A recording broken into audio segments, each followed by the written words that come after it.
Animals are the real victims on this earth. They didn't declare war, they don't have weapons, and they don't impose religion. Their only crime is that they exist. Within the prison walls of every zoo sits tortured souls with empty eyes and broken spirits. Animals should not require our permission to live on Earth. Animals were given the right to be here long before we arrived.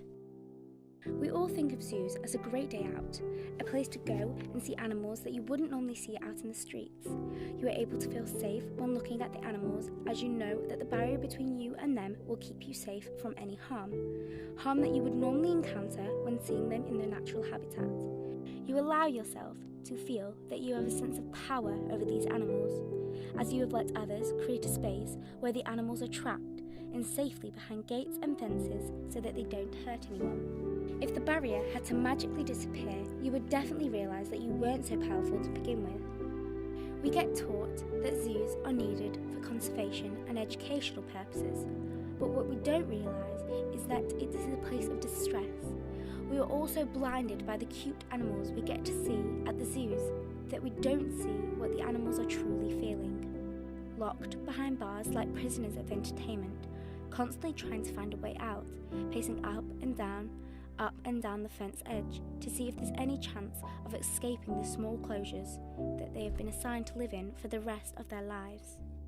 When you look at them, you can see the fear and pain in their eyes, as well as the worry that they will never be able to escape and live the life that they would normally live out in the wild, away from watchers, constant camera clicks, and crying children.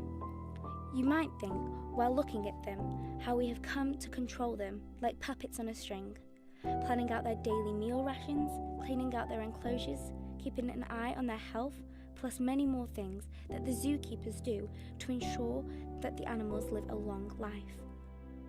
But is that long life a happy one? We aren't always at the zoo, so we don't get to see everything that goes on behind the scenes. But even for a short amount of time, you can understand that this isn't a life that the animals lead, more like a jail sentence, locked up for crimes they didn't commit.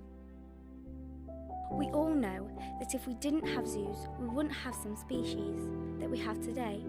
But we are keeping animals in small enclosures, and for some animals in climates they aren't natural. So is this really, in the long run, benefiting them? We are changing their way of life and how they adapt to different surroundings. Will this end up changing how some species that no longer live in the wild act? We are giving them resources that they don't need to do anything but wait around for. So, is this really helping their survival skills? Or are we making these animals become lazy? Or are we not providing enough resources to give them the life they deserve? We are altering the way that they are living their lives, just so that we are able to go out and see them face to face on display behind a see-through wall. Is this even a proper source of entertainment, to see the animals in the condition they are in? There are so many things that need to be done in order to give the animals at the zoos a better life. So what are you going to do to help?